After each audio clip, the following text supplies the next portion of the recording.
Buenos días a todos. Yo soy la doctora Rosa María Wong Cheu, soy jefa de la Subdivisión de Investigación Clínica de la Facultad de Medicina de la UNAM y tengo el agrado y gusto de presentar al doctor Malaquías López Cervantes.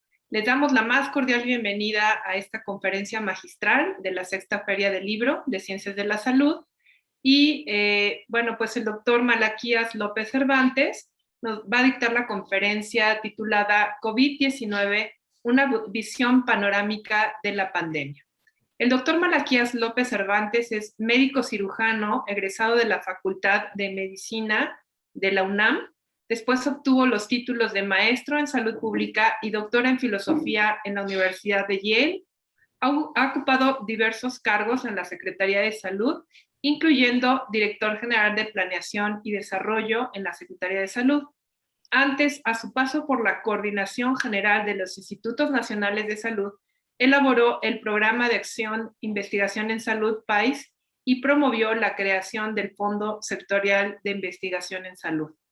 Ha recibido varios premios y distinciones nacionales e internacionales, entre los que destacan ser investigador nacional nivel 3 del Sistema Nacional de Investigadores, miembro titular de la Academia Nacional de Medicina, miembro de la Academia Mexicana de Ciencias y el Premio al Mérito en Salud Pública Dr. Gerardo Varela, concedido por el Consejo de Salubridad General. Actualmente es profesor titular C definitivo en el Departamento de Salud Pública de la Facultad de Medicina de la UNAM.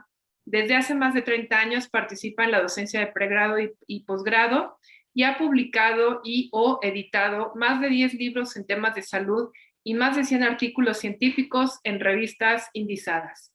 Los dejamos con el doctor Malaquías López Cervantes. Un gusto, doctor. Adelante, por favor.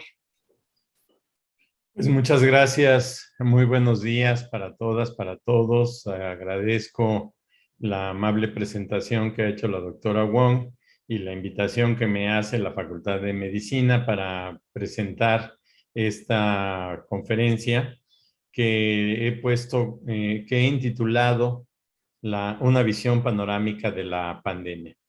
Mi intención es hacer un recorrido general acerca de lo que ha sido la pandemia de COVID-19 y presentar al final algunas reflexiones que permitan eventualmente el intercambio de opiniones y preguntas con quienes estén presentes en esta conferencia.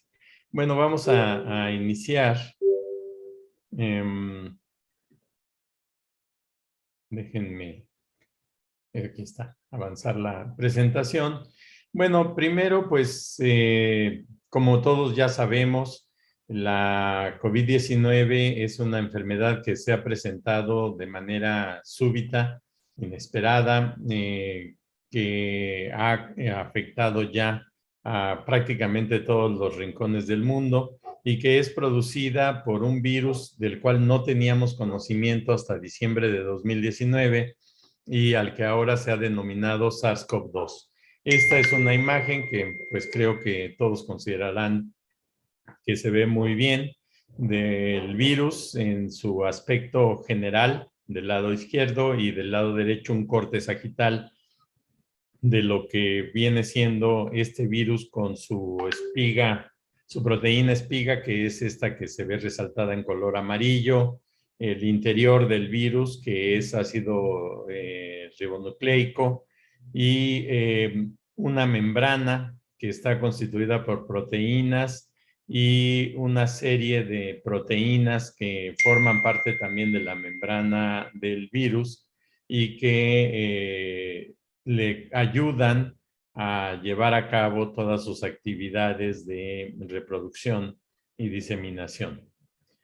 Bueno, no me interesa mucho entrar en detalles de estas características del virus, sino más bien mirar el escenario general que tenemos frente a nuestros ojos en todos los países del mundo. Como todos ustedes saben, esta epidemia, esta pandemia, se detectó en la ciudad de Wuhan, China, que tal vez ustedes sí, pero yo no tenía ni siquiera noticia de la existencia de una ciudad de esta magnitud en esta zona de China. Resulta que es una ciudad más grande que la Ciudad de México por el número de habitantes y que tiene un enorme desarrollo tecnológico, científico pues social. Tan avanzado es que en la ciudad de Wuhan hay un laboratorio ultra especializado en el manejo de virus y esto ha hecho pensar que pudiera haberse escapado este virus de ese laboratorio en algún momento y que después fue cuando inició ya plenamente mediante la capacidad de infectar seres humanos esta experiencia pandémica que estamos viviendo. Bueno, pues estas personas se identificaron en diciembre de 2019 y a partir de entonces se ha iniciado la expansión del virus a través de todo el mundo y ha venido a sumergir a todos en una situación inesperada, crítica, que tiene dos vertientes grandes, uno de enfermedad y muerte y otro de afectación económica. Según los datos del observatorio que creó la Universidad Johns Hopkins en Estados Unidos, estamos ya muy cerca de tener 200 millones de casos confirmados en todo el planeta y ya hemos pasado los 4 millones, casi 4 millones y un cuarto de muertes. Como ven ustedes en estas imágenes, además toda esta experiencia de enfermedad y muerte se ha ido viviendo a través de oleadas sucesivas que han sido cada vez peores hasta el momento actual. Miren, hay un sitio en internet espléndido que surgió precisamente a raíz de esta pandemia que se llama Nuestro Mundo en Datos, Our World in Data. Y allí se pueden construir y descargar diversas imágenes. Esta es una de las que ofrece ese sitio y se refiere al número diario de nuevos casos que confirman los diversos países y que esta información es diseminada a diversos sitios en la sociedad y después recabada por esta página para propósitos de permitir que se elaboren estas gráficas.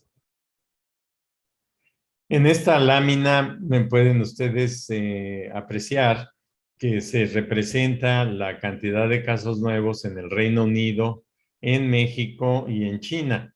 ¿Por qué escogí estos países? Bueno, pues es totalmente arbitrario. China porque es el lugar donde todo inició. El Reino Unido porque ha sido uno de los países que se ha dicho por todos los medios de comunicación que ha vivido una experiencia muy intensa, muy afectado en términos de casos, muy afectado en términos de muertes, y México, que de acuerdo a la información oficial que tenemos en el interior, pues hemos tenido una exitosa respuesta. Como pueden ustedes ver, no es así en términos del número de casos. Prácticamente estamos en la par con el Reino Unido y ambos países muy por encima de la información que ha ofrecido China. Hay mucha desconfianza con respecto a los datos chinos, que si estarán siendo censurados y que si no se estará entregando toda la información, pero sin lugar a dudas, después de haber sido el arranque de la pandemia y de tener la más grande población de todo el planeta, son alrededor de 1.500 millones de habitantes en China, pues el número de casos que generan necesariamente es muy reducido, porque por más que lo puedan disfrazar, pues ya tendríamos notificación, fugas de información que nos permitieran saber qué está sucediendo. Y lo que hemos visto en las noticias es que la vida en China después de los esfuerzos iniciales de control, se ha vuelto muy normal. Si se fijan del lado izquierdo, lo que tenemos es una escala semilogarítmica. Y mientras que las cifras en China varían entre los valores de 100 y de 10 y de 100 casos, en México y en el Reino Unido llegamos a pasar de 10,000 casos y estamos hablando de casos diarios. Muy bien. Entonces, la epidemia ha golpeado de manera muy diferencial los diversos lugares del mundo y está muy relacionada, lo iremos viendo durante la presentación, con lo que se ha hecho para tratar de detener su impacto. Miren, esta gráfica publicada por la mejor revista del mundo, por el New England Journal of Medicine, nos muestra qué fue lo que sucedió en la ciudad de Wuhan en diciembre y enero, diciembre de 2019 y enero de 2020. Recordarán tal vez que se dijo al principio que todo había iniciado en un mercado donde venden carne y animales vivos, frescos, y que a partir de allí algún bicho extraño, muy extraño para nosotros, le echaron la culpa a uno que llaman pangolín, había sido el que contagió al primer ser humano, la primera persona. Y bueno, la gráfica nos muestra que eso no es verdad. Las partes de las barras que están en color naranja, las más intensas, son casos relacionados con el mercado, y las partes que están en color beige son casos no relacionados al mercado. Y como pueden ver ustedes, donde está la flecha roja del lado izquierdo, pues hubo casos en la comunidad antes de que apareciera el primer caso relacionado con el mercado. Después se amplificó notoriamente el número de casos a través de ese mercado, y eventualmente el mercado fue cediendo el lugar y creciendo el número de casos que se produjeron en la comunidad por contagio de persona a persona. El mercado fue cerrado antes del mes de enero de 2020, y muy al principio, en enero de 2020, se hizo el anuncio oficial de un brote de enfermedad infecciosa por un nuevo coronavirus por parte de los Centros para el Control de Enfermedades de China, y tempranamente también en enero se publicó la secuencia genética de este nuevo coronavirus que habían hecho en China los técnicos precisamente del laboratorio que comenté al principio, y que permitió que el resto del mundo se preparara para la llegada del virus, ya sabiendo genéticamente cuál era su configuración. Muy temprano, bueno, a mediados de enero más o menos, se reportó un primer caso confirmado fuera de China, que fue en Tailandia, y después de eso se llevaron a cabo una serie de medidas muy estrictas para activar la detección de casos y controlar la dispersión del virus en el caso de Wuhan. Hacia marzo de ese mismo año de 2020, Wuhan dejó de notificar la presencia de casos nuevos, es decir, se cortaron las cadenas de contagio y se eliminó la enfermedad, se terminó oficialmente este brote en esa ciudad de origen. Bueno, los datos que los mismos chinos compartieron para el resto del mundo nos permitieron encontrar que esta enfermedad al principio se concentró básicamente entre personas de 30 a 80 años de edad, siendo más afectados, bueno, siendo más fuertemente afectados las personas de mayor edad, pero no más frecuentemente. Los más frecuentes fueron los de 50 a 59, como se ve en las barras del lado izquierdo. Y la imagen del lado derecho vemos que, según la experiencia que recabaron en China en las semanas iniciales, la mayor parte de las personas tienen enfermedad leve, unas pocas tienen enfermedad severa y requieren hospitalización, y muy pocas tienen enfermedad crítica y requieren atención en la unidad de cuidados intensivos. Es decir, estos que se ven en la parte alta de la imagen que está del lado derecho de la lámina, ven ustedes que son las personas que van a llevarse al espacio hospitalario, donde pueden ser intubados y donde pueden ser apoyados por un ventilador para tratar de darles el tiempo suficiente para que se recuperen de la enfermedad. Es importante decir, sobre todo por el auditorio de esta conferencia, que esto es un tratamiento de sostén. Y esto quiere decir evitar que mueran mientras ellos mismos pueden responder a la agresión que está recibiendo su organismo y salir del paso. La mayor parte de las personas afectadas se recuperan. Ven ustedes en la parte baja del lado derecho que mientras puede haber un 40% de personas enfermos, ya habrá un 60% de personas que tuvieron la infección, se libraron de ella y se recuperaron, y una cantidad muy pequeña. Al principio se habló de una tasa de letalidad de 3.5%. Hoy en día a nivel mundial se considera una cifra notablemente menor, casi en todas partes, menos en México, donde por supuesto estamos muy por encima. Ya lo veremos más adelante. Bueno, algo que no se sabía y que no se entendía al principio, que es que esta enfermedad, como cualquiera otra, tiene una historia natural, y que esta historia natural se va configurando dependiendo de las etapas clínicas que se pueden reconocer durante la experiencia de la infección. En la lámina del lado izquierdo se representan con una curva roja la etapa en la que el virus está siendo el actor principal.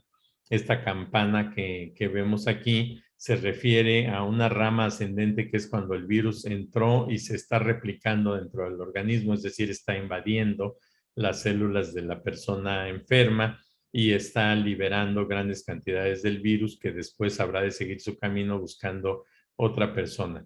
Pero después de esta primera etapa, que es virtualmente una semana, se inicia una fase de declinación, que quiere decir que este virus poco a poco se va retirando de las células del organismo que infectó y eventualmente va a desaparecer.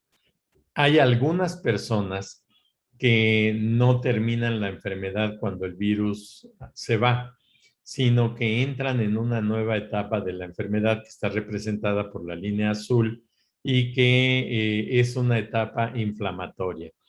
Esto resultó ser el componente verdaderamente importante, el componente grave de la enfermedad, y que puede llevar a las personas a la muerte.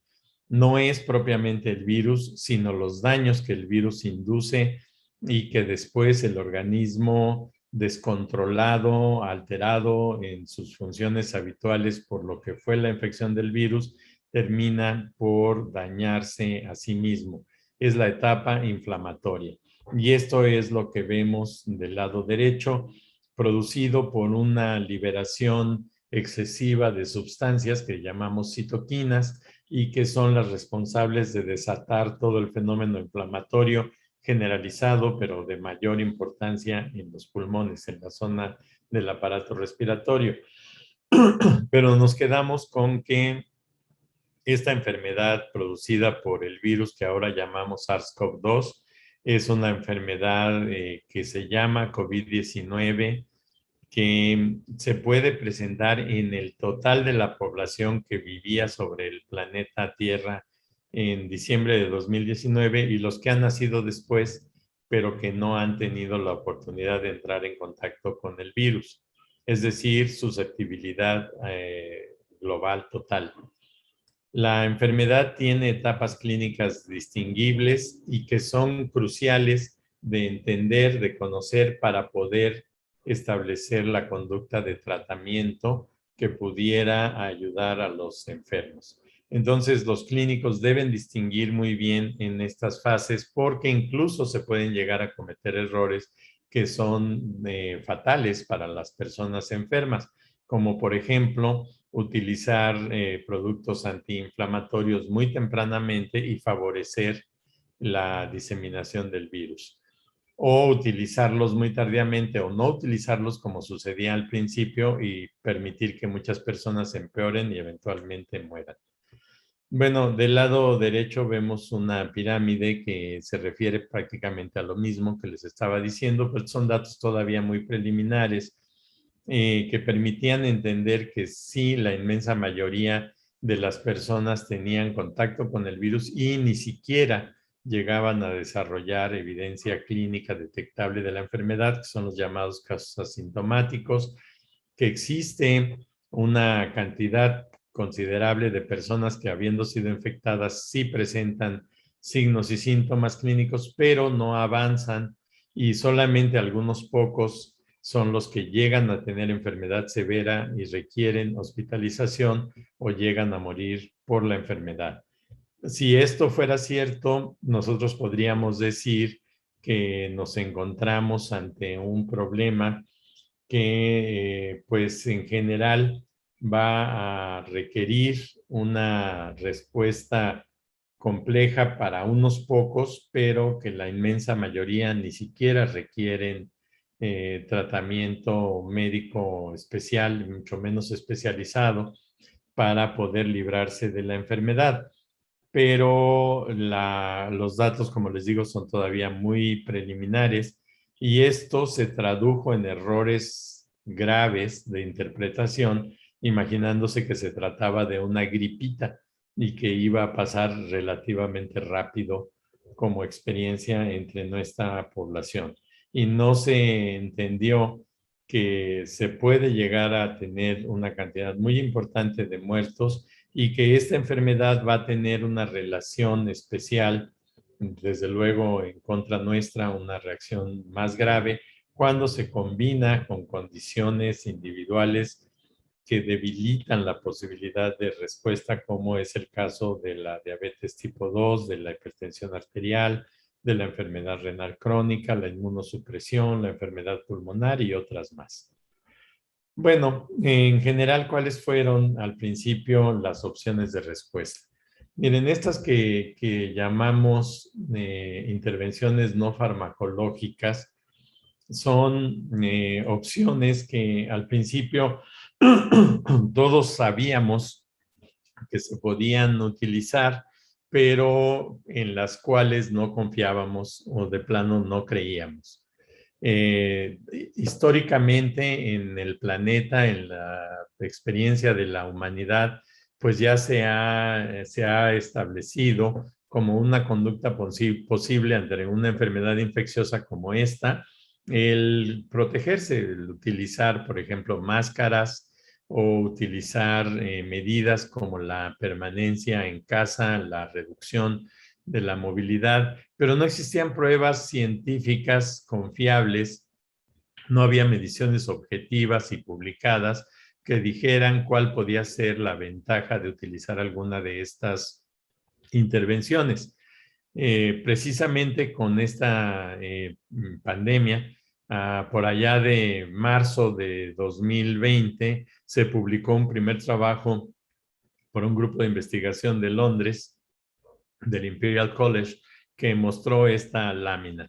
Según los datos recabados en China, el efecto, el impacto que tuvieron este tipo de maniobras es representado en esta lámina, en la cual la línea más alta de color negro es lo que sucedería en caso de no hacer nada.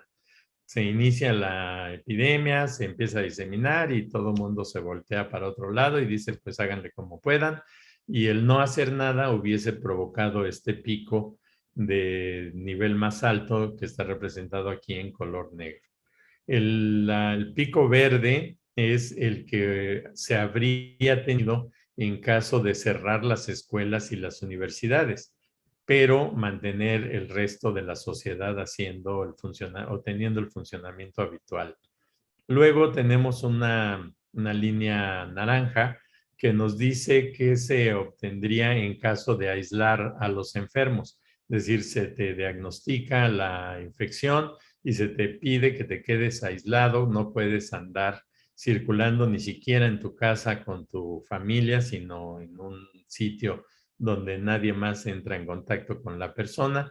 ¿Y qué sucedería? Bueno, pues eso bajaría todavía más el nivel de la epidemia. Después tenemos el caso de la combinación del aislamiento de enfermos y la cuarentena domiciliaria. Es decir, si se le pide a la gente que se quede en su casa, pero además los enfermos son aislados, se tiene una ganancia todavía más marcada.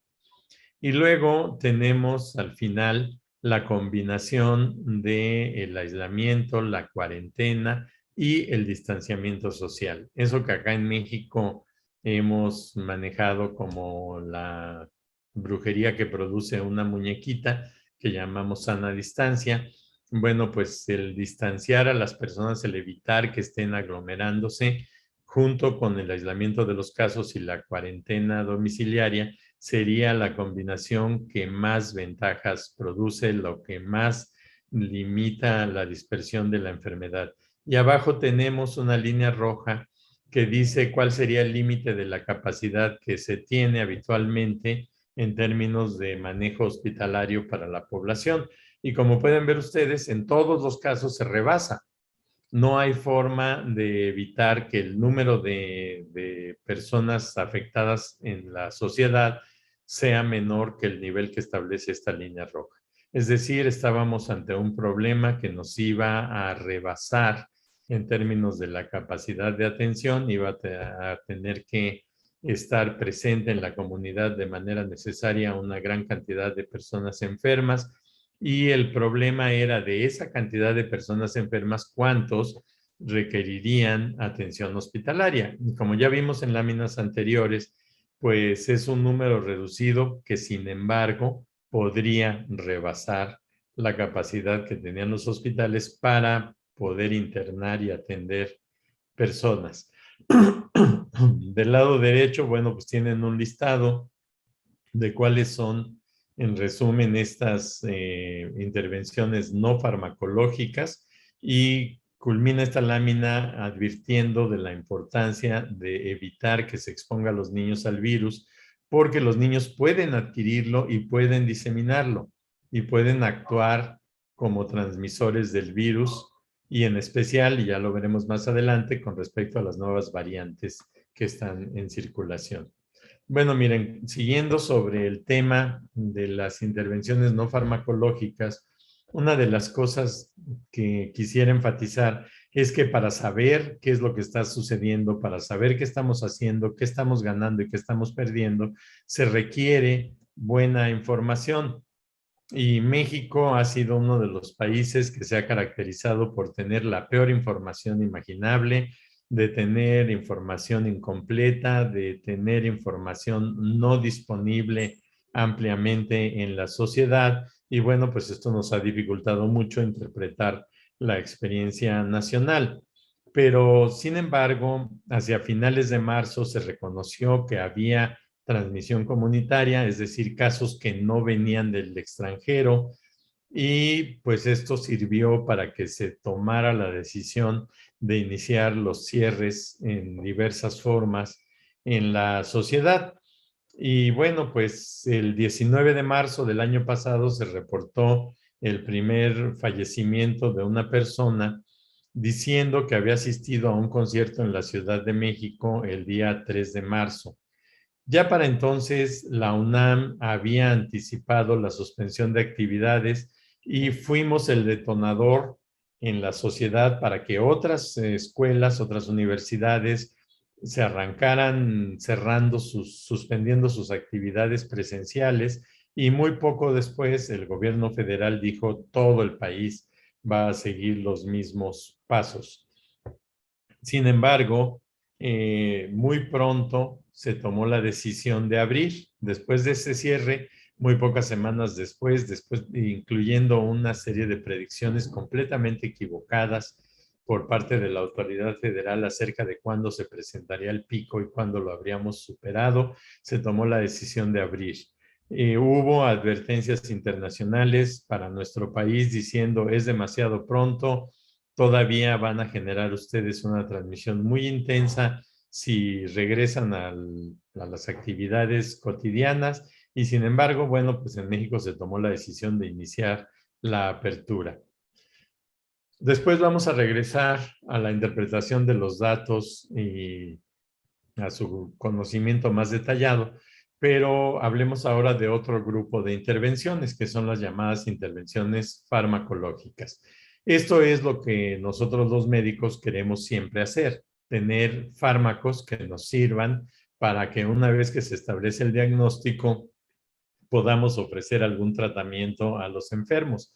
Y bueno, pues del lado izquierdo muestro esquemáticamente esto que se ha vuelto más que nada una especie de espejismo, de estar persiguiendo algún medicamento maravilloso que ya logre evitar que el virus produzca enfermedad severa en las personas. Se ha hecho una gran cantidad de trabajos de tipo especulatorio que, teniendo conocimiento de las rutas inmunológicas, moleculares de la enfermedad, piensan que se pueden plantear una serie de opciones de intervención que, como ven ustedes aquí, estos que tienen letras subrayadas son posibles medicamentos que deberían de actuar a este nivel para interrumpir este ciclo. Aquí es donde entra del lado izquierdo arriba, donde entra el virus a la célula humana. La célula humana viene siendo esta forma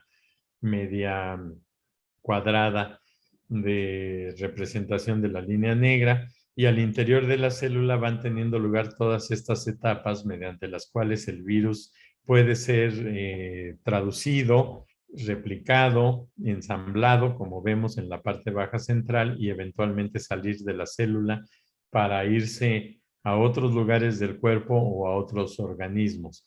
Y en todos los pasos se ha podido suponer que hay forma de atacar la reproducción del virus a través de toda una serie de productos que del lado derecho menciono de manera muy somera.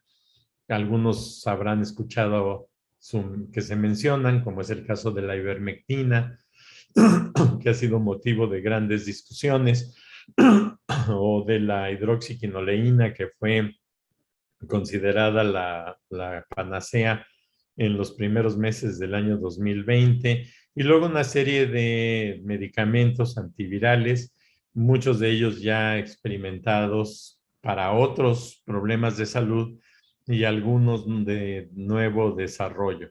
Se agregarían otros productos que también han estado siendo probados, y aquí en la lista pues pongo también el oxígeno como una posibilidad de apoyo de las personas, y de manera formal entrarían en este grupo las vacunas, que no son para tratar enfermos, sino para prevenir la enfermedad, pero son productos desarrollados sobre todo por la industria farmacológica y constituyen la opción de evitar la presentación de la enfermedad. Miren, aquí ilustro un error muy importante que se cometió el año pasado. Esto es un estudio que hizo un grupo francés en unos muy pequeños grupos de pacientes a los que se les dieron, bueno, tuvieron tres posibilidades de manejo. Uno fue que nada, no se les ofreció nada, se les dejó evolucionar de manera espontánea.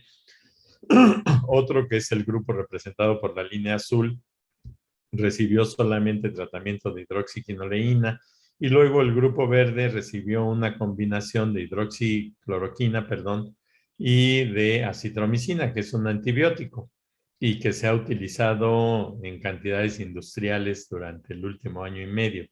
Y bueno, según los resultados obtenidos por este grupo francés, pueden ver ustedes que a los que peor les va es a los representados por la línea negra, que durante los 6 días de seguimiento siguen siendo positivos a la presencia del virus, pero a los que mejor les va es al grupo que recibe hidroxicloroquina y acitromicina, que prácticamente para el día 5 ya se volvieron todos negativos, ya no tienen el virus circulante, y hay un grupo intermedio que tiene un gran beneficio, según esta gráfica, que es el grupo azul, que recibió solamente hidroxicloroquina. Esto provocó una euforia mundial muy intensa, porque la hidroxicloroquina, que es un antimalárico, un medicamento para el tratamiento del paludismo, que ha estado en conocimiento y circulación por la especie humana y muy utilizado por los médicos desde hace por lo menos 100 años, pues es un medicamento barato, muy disponible en muchos lugares, y pues se pensó que aquí se tenía una bala mágica para darle respuesta a los enfermos. Bueno, pues ahora podríamos decir que este grupo francés debería recibir una especie de premio antinobel, porque son capaces de hacer muy mal la investigación científica. Claramente no tienen idea de lo que es la investigación epidemiológica, y montaron un trabajo pues de una manera muy extraña que generó resultados imposibles de reproducir. Nadie después de ellos logró tener este tipo de resultados, pero muchos les creyeron. Y esto incluye autoridades políticas, como el caso del que era presidente de los Estados Unidos, que se compró esta idea y que él mismo se quería administrar este medicamento pensando que de verdad le iba a resultar de gran utilidad y que iba a evitar que enfermara. Y bueno, pues al final de cuentas ha sido uno de los errores más importantes y yo diría trascendentes de la medicina hasta el momento actual.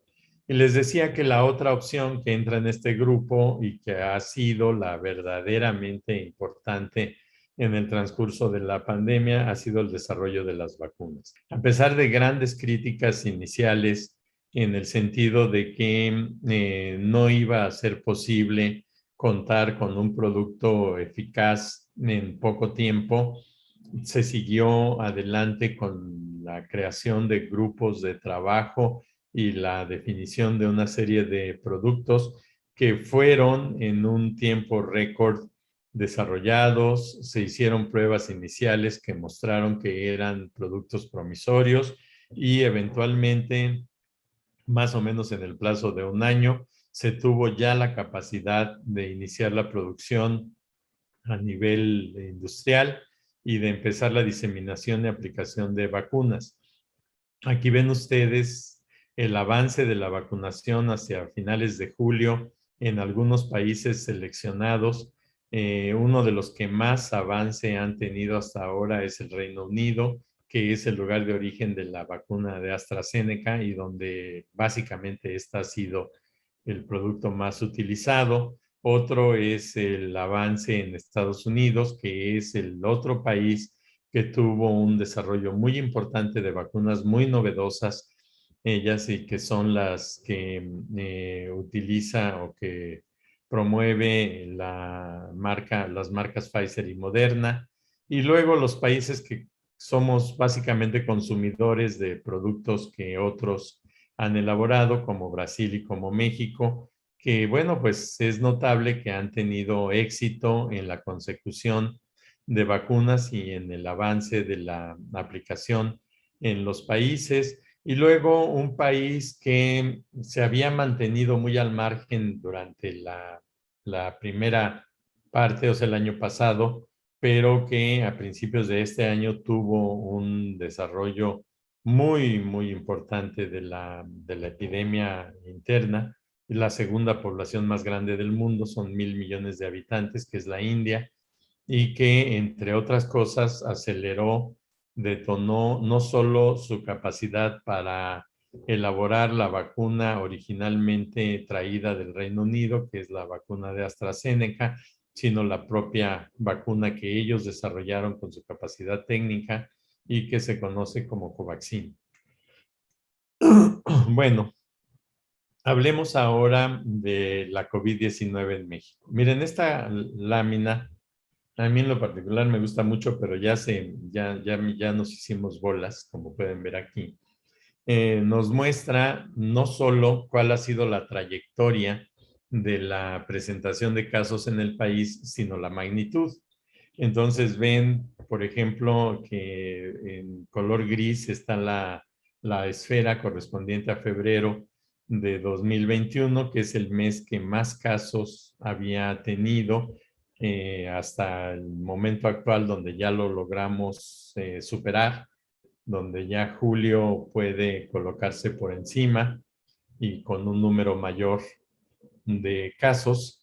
Pero miren, en la primera etapa, en la primera bandera roja, viene más o menos siendo la época en la que se suponía que deberíamos de haber tenido el pico, según la autoridad federal, y que justificó que para julio ya se hiciera la primera gran apertura de actividades en la sociedad. Entonces, después de junio, cuando en julio se abrió todo, se acabó la jornada de larga distancia, perdón, de sana distancia, pues inició un repunte de los contagios muy importante que siguió adelante y culminó en enero con una cantidad muy grande de casos que todavía no hemos podido superar. Perdón, hace rato dije que julio era ya el más alto, no es cierto, fue enero. Y luego, después de eso, empezamos a tener una oscilación con reducción importante hacia mayo de 2021.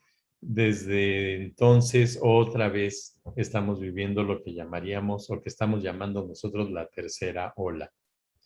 Bueno, cuando se presenta este número de casos, una de las cosas que se entiende es que algunas personas morirían.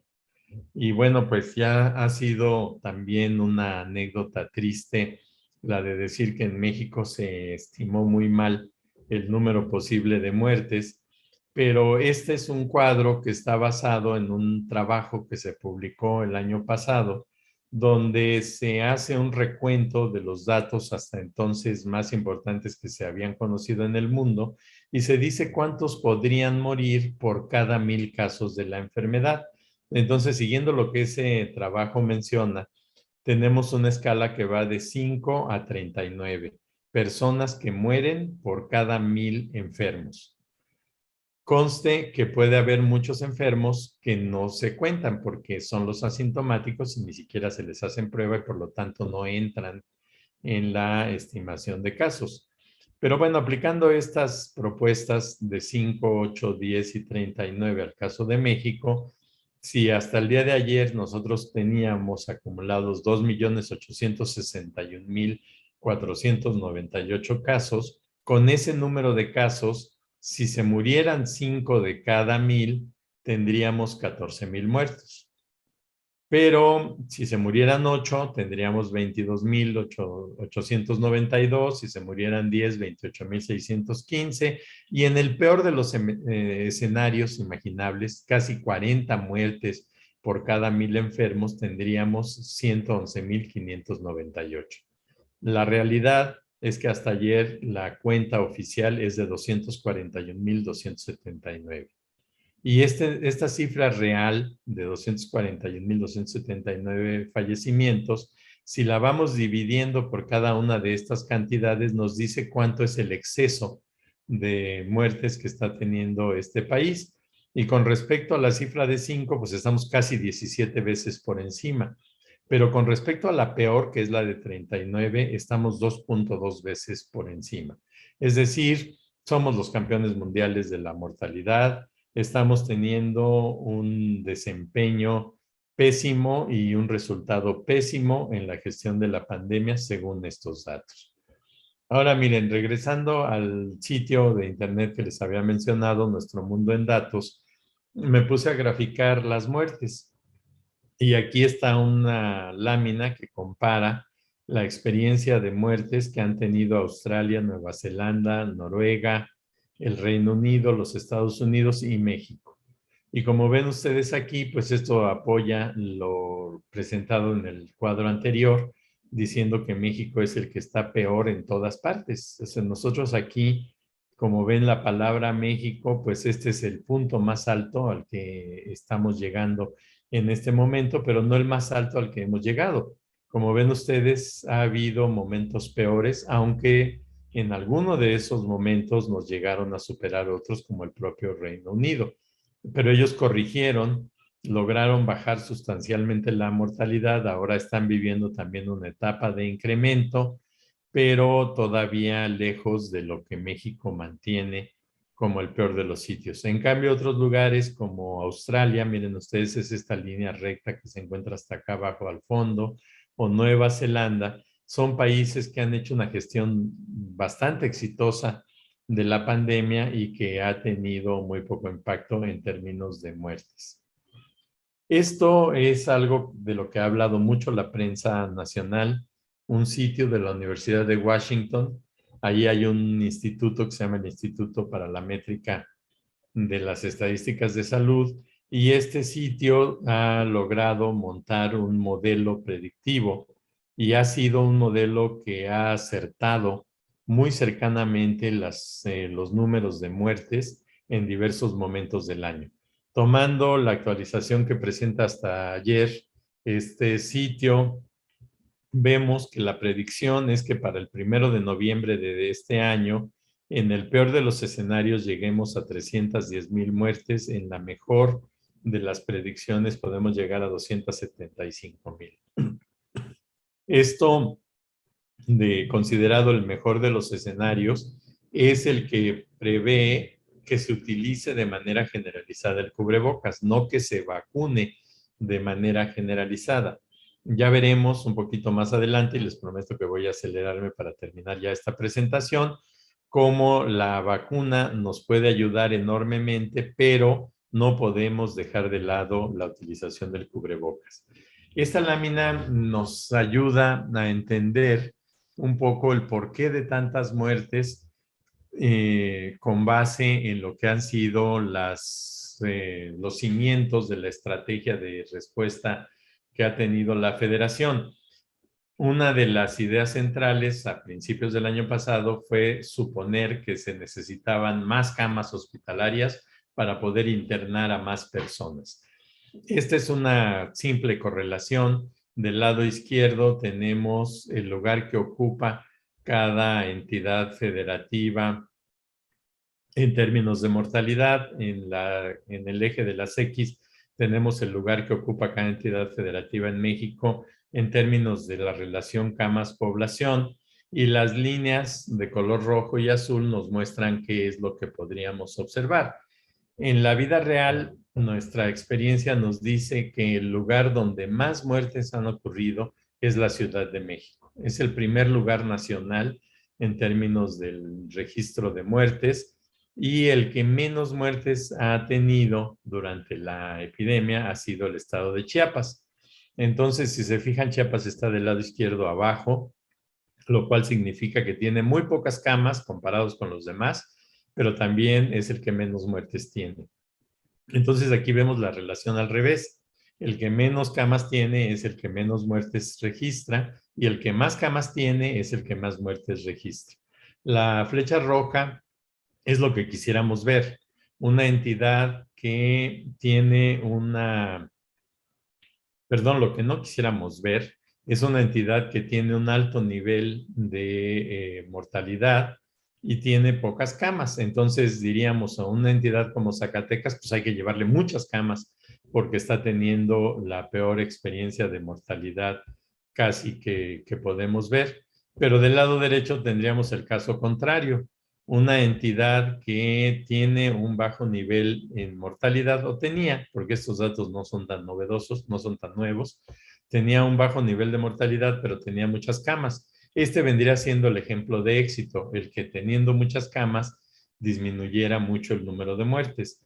Pero en realidad lo que estamos viendo todos es el caso contrario, que es el de la Ciudad de México, que es el que más camas tiene de todos y es el que más muertes tiene de todos. Bueno, aquí regresamos a una lámina de nuestro mundo en datos, y esto es la relación que hay entre pruebas y casos confirmados. Y como ven, México es el que tiene la más alta mortalidad en todo el mundo, pero también es el peor en todo el mundo en términos del número de pruebas. México ha sido un país en el que se tomó la decisión de no hacer pruebas de diagnóstico. Y bueno, pues la consecuencia de no tener pruebas de diagnóstico es que no sabemos quiénes están contagiados, no sabemos quiénes están enfermos, y cuando la enfermedad se descubre suele ser demasiado tarde. Y otros países, miren ustedes, Nueva Zelanda y Australia, que eran los que habían aparecido más abajo en la gráfica anterior, con menor número de muertes, son los países que, según esta gráfica, han tenido el mayor número de pruebas por caso confirmado. Entonces, bueno, pues parece como que agua pasa por mi casa. Si no se hacen pruebas diagnósticas, si no se sabe dónde están los contagios, pues tampoco se puede ofrecer ningún manejo adecuado, ni en términos de prevenir la diseminación de la infección, ni en términos de ofrecerle un tratamiento que ayude a una mejor evolución a los enfermos. Estos son datos más recientes de México. Del lado izquierdo, cómo está en Sonora, perdón, en Sinaloa, que es el único estado que se encuentra hasta el momento en semáforo rojo. Ven ustedes el puerto de Mazatlán. La línea blanca, los picos raros que van hasta el lado derecho de la gráfica que está del lado izquierdo superior, es el comportamiento que había tenido la COVID en el año pasado. Y la línea amarilla, que después hacia el centro de la misma gráfica alcanza el nivel más alto, es el comportamiento reciente. Es decir, es la tercera ola. Ha estado subiendo muy rápidamente. Y del lado derecho, también de Mazatlán, tenemos esta lámina que nos dice cuál es la distribución de casos que han llegado al conocimiento de las autoridades de salud, básicamente porque han podido ser hospitalizados con respecto a su estado vacunal. Y claramente vemos por las barras grises que la inmensa mayoría de las personas que han tenido contagio y enfermedad importante son personas no vacunadas, aun cuando se puede tratar de algunos bastante jóvenes. En el grupo de edad de 25 a 44 es donde está la barra más alta, y son personas todavía no vacunadas. Pero también vemos algo que vamos a recuperar en un momento, y son las gráficas, las barras de colores. Estas gráficas, o las barras de colores más bien, nos dicen que se pueden enfermar personas ya vacunadas. En el caso de México es muy difícil llegar a una interpretación formal porque la mayor parte de los ya vacunados no están bien vacunados. Nada más han recibido hasta el momento una dosis y no sabemos de los que están aquí cuántos ya tenían el esquema completo de vacunación. Pero bueno, miren, vamos a una visión un poco más optimista. Aquí tenemos del lado derecho una gráfica tomada de la experiencia reciente del Reino Unido, que es Inglaterra, Gales y Escocia. Y ven ustedes que durante la segunda ola, que representa la línea gris oscuro, el aumento de casos fue menos rápido que durante la tercera ola. Pero lo contrario sucedió con hospitalizaciones y muertes. La tercera ola ha provocado un número mucho menor de hospitalizaciones que la segunda ola, y sobre todo prácticamente no aumentó la mortalidad. ¿Por qué? Bueno, pues una de las explicaciones, la explicación más coherente al respecto, es porque ya vimos en láminas anteriores que este es uno de los países que más han avanzado en todo el mundo en términos de vacunación. En esta lámina tenemos del lado izquierdo barras que corresponden a un brote que recientemente experimentaron y controlaron ya afortunadamente en la ciudad de Sydney, en Australia, y ven que de todas las personas que fueron afectadas por este brote, en este caso estamos hablando de 2.700 personas, la inmensa mayoría fueron personas no vacunadas. Pero aparece en una franja importante que es la de color amarillo, casos entre las personas parcialmente vacunadas.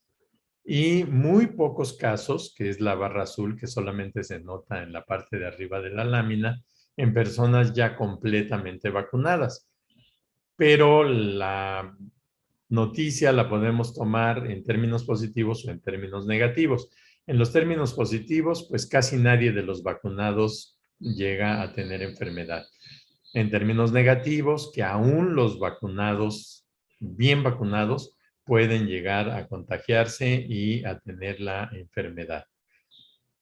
Entonces, pues esto nos recuerda la importancia de evitar el contacto cercano, de lavarnos frecuentemente las manos, de no andar manipulando animales de granja o animales salvajes para tratar de prevenir contagios de este o de cualquier otro germen, y de que las personas que tienen cualquier síntoma de infección respiratoria deben de ser muy cuidadosas a fin de evitar estar diseminándola. Aquí no lo menciono, pero la maniobra más importante pues es el uso de cubrebocas.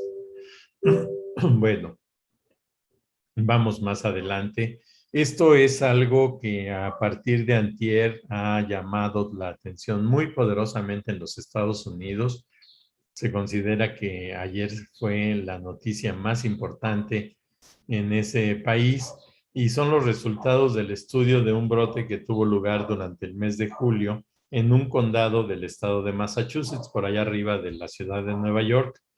Y los resultados de este estudio han sido muy impactantes porque demuestra que la mayor parte de las personas que se contagiaron y enfermaron en este brote son personas completamente vacunadas, que en esta gráfica son los que tienen la línea más pálida de color azul o el relleno más pálido de color azul en las barras.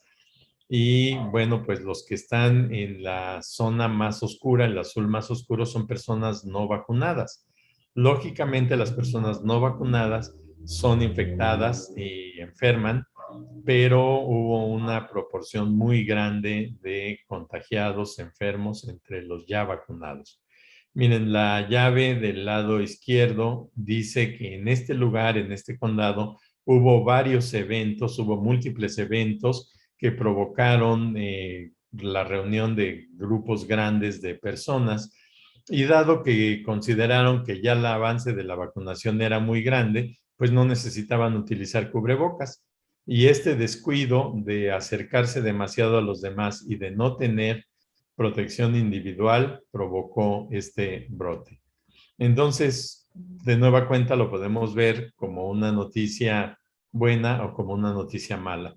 La parte buena es que de todos estos enfermos, solamente 5 personas llegaron al hospital. 4 de las personas que llegaron al hospital eran vacunados, 1 no vacunado, y el número de muertes fue 0. No hubo muertos. Pero una noticia en contra que a nosotros nos sirve porque nos resulta oportuna es que la responsable de este brote fue la llamada variante Delta. Es decir, la variante Delta le puede pasar por encima a la protección que generan las vacunas, y debemos recordar que la población de Estados Unidos ha sido vacunada nada más con 3 vacunas, predominantemente la de Pfizer y la de Moderna, y alternativamente unos pocos han recibido la vacuna Johnson y Johnson. Es decir, las 3 vacunas sí protegen, pero no evitan la infección y no evitan que una persona que se infecta pueda diseminar el contagio. Entonces, esa experiencia la tenemos que recuperar y tenemos que entender que si algún día queremos regresar a la vida cotidiana y a la normalidad previa a esta pandemia, es indispensable aplicar de manera correcta una vacuna o llegar a contar con un tratamiento efectivo. Insisto, no tenemos un tratamiento verdaderamente efectivo que pueda curar a los enfermos. A pesar de todos los anuncios que se han hecho acerca de medicamentos y que les ha ido un poco mejor a los que los reciben, todavía no podemos llegar a pensar que si una persona requiere atención hospitalaria, la persona va a poder beneficiarse y curarse de la enfermedad. No se ha encontrado esa bala de plata que pueda curar a los enfermos, y mientras tanto, lo que tenemos que hacer es vacunar, avanzar en lo más posible en la vacunación y mantener los cuidados individuales para no contraer la infección, para no contagiarnos. Es decir, utilizar el cubrebocas, mantener la distancia con los demás, no acudir a reuniones masivas, no permanecer en lugares cerrados, ventilar los espacios y tratar de cortar las cadenas de contagio. Creo que bueno, pues esta es la última lámina, ahora sí lo prometo.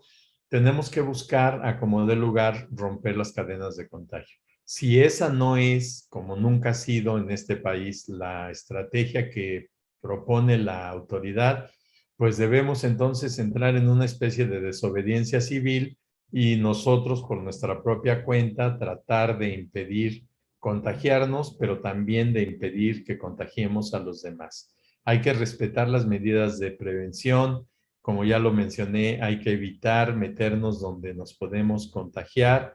Hay que tratar de obtener lo más pronto posible la vacuna a quienes no lo hayan hecho. Hay que convencer a los indecisos, a los escépticos que argumentan cosas verdaderamente fantásticas para no vacunarse, y decirles que dejen de estar pensando en esas tonterías. Los centros de trabajo, las escuelas deben de blindarse en el sentido de contar con buena ventilación, de contar con las posibilidades para mantener correctamente la higiene, de utilizar permanentemente el cubrebocas y de manera correcta, no traer la nariz por afuera y nada más ponerse la cosa esta para proteger la barbilla. Y debemos de tratar de identificar todos los casos y los contagios para limitar la propagación de la enfermedad. Al mismo tiempo, debemos evitar que las personas caigan en angustia o lleguen a tener episodios de alteración mental por el temor que les genera la epidemia, tanto en el sentido de pensarse en riesgo como de pensarse de acero y que no les va a pasar nada. No es cierto, sí les puede pasar. Y pues tenemos que evitar que la expresión de las desigualdades sociales y las desigualdades institucionales sigan fortaleciendo esta enfermedad. Agradezco la invitación, agradezco la atención que me han prestado y pues no sé cómo podemos proceder, pero estoy en la mejor disposición de contestar preguntas y aclarar dudas. Gracias. Muchas gracias, doctor Malaquías López Cervantes, por su excelente ponencia. Hay que seguirse cuidando. Este virus sigue dándonos muchas sorpresas. Le agradecemos infinitamente su participación y a ustedes por su asistencia. Los invitamos a seguir acompañándonos en las actividades académicas y culturales de la Sexta Feria del Libro de Ciencias de la Salud. Y por favor también visiten los stands virtuales. Muchas gracias.